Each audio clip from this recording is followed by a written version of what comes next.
Hi. So, if you're watching this video, it means that you have chosen List B for week 2. List B, this is still the Romantic period.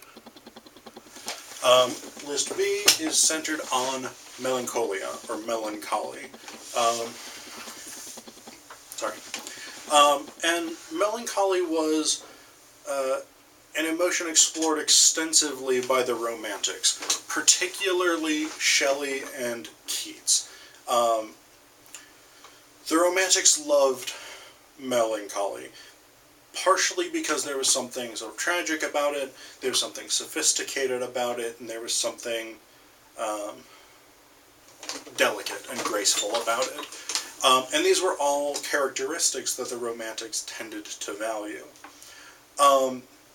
So, what do we mean by melancholy? Well, so melancholy, we often think of melancholy as sort of sadness, but it's not really.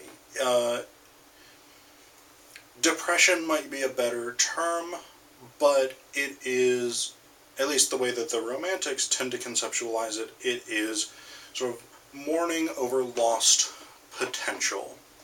So this is often prompted by something specific in Romantic poetry. This is prompted by fears of death, and indeed a number of the Romantics did die quite young. Keats died at 26 of disease. Byron died mid-30s, I think, fighting in Greece for Greek independence.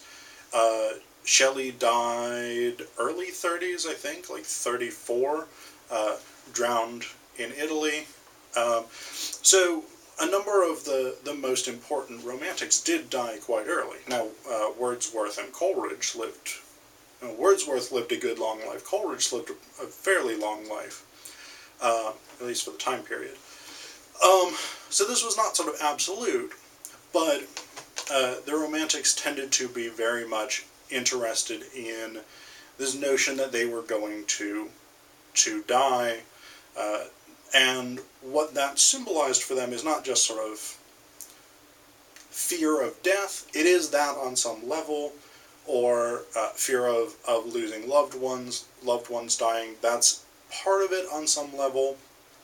And we got that, for instance, in Wordsworth's Strange Fits of Passion Have I Known, where he sort of ends with this fear that Lucy is going to die, or that Lucy has died. But it's not just that. It's not these sort of normal level fears of death. It's fearing the loss of potential. And something like Keats's When I Have Fears That I May Cease to Be is maybe a great sort of example of this, because the early portion of the poem, the first 8 lines or so, and this is a poem in sonnet format, by the way, so this is actually a very standard sort of structure for sonnet. The first 8 lines are about one idea, and that idea is that there are so many poems, there's so many feelings, so many thoughts, so many experiences that Keats won't get to express. And this is his sort of great terror in the first 8 lines. And then between lines 8 and 9, we have what's called the volta, or the turn of the poem. And I'll talk more about this in the Keats video. And we have a shift to fears that he will never see the beloved again. He will never sort of be able to express or to embody or experience this great love that he's capable of feeling. A lot of the Romantics are very, very worried about losing their poetic abilities. Like, this is a major anxiety for these poets, and indeed, it seems that people like Coleridge struggled significantly to finish poems, to complete writing poems.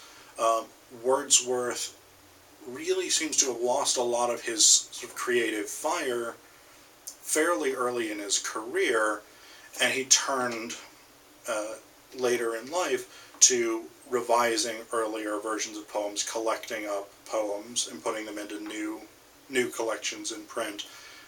He turned to criticism, he turned to theory and things like this, rather than that sort of great poetic, aesthetic, revolutionary energy that he had earlier in his career. So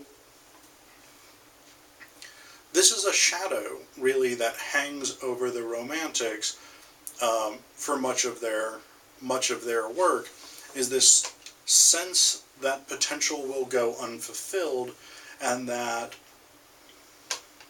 this is something to be dreaded, something to be mourned, but then it's also this great source of poetic inspiration.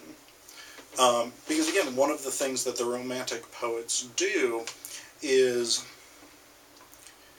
they use emotional experiences, and they use reflection on spontaneous, passionate encounters with the world as a jumping off point to produce spectacular poetry. So, I mean, again, Keats, a lot of his work is driven by this subtle consciousness that death is coming for him at an early age. And I mean, he had this consciousness partially because a lot of his family members had died early. So he was very, very worried about not ever getting to express all of the emotions, all of the experiences, all of the understanding of the world that he had. He was worried about not getting to express this through poetry.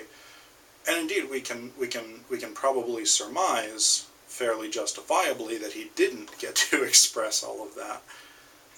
So in that sense, he is probably quite right to be worried about it. But so the Melancholy tends to have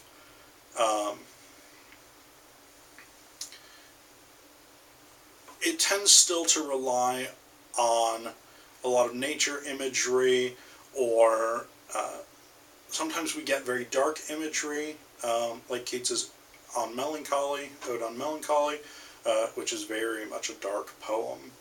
But the Romantics still, because of the general way in which they functioned, they tended still to rely on nature imagery as a jumping off point for exploring negative feelings, negative affect, and for exploring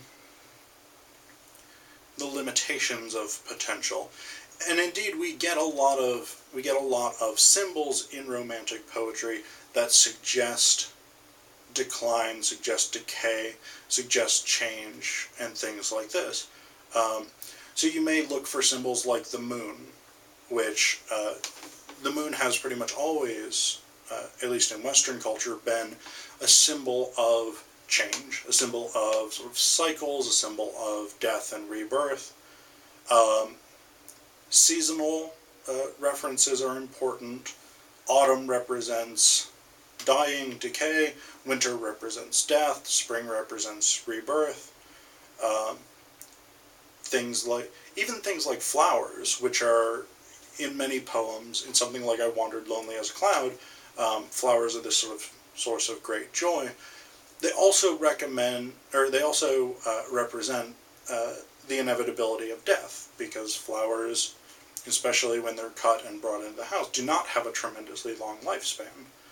I mean, even in a garden, flowers die off fairly quickly. I mean, I think. I'm not really a gardener, but within a couple of months of blooming, flowers tend to die off. So we've got these things, these sort of natural concerns that represent for the poets the loss of beauty, the loss of vitality, the loss of life and love and joy and all of these things. And this is primarily what the Melancholy is concerned with for the Romantics, is this sense of loss and this sense of missed potential.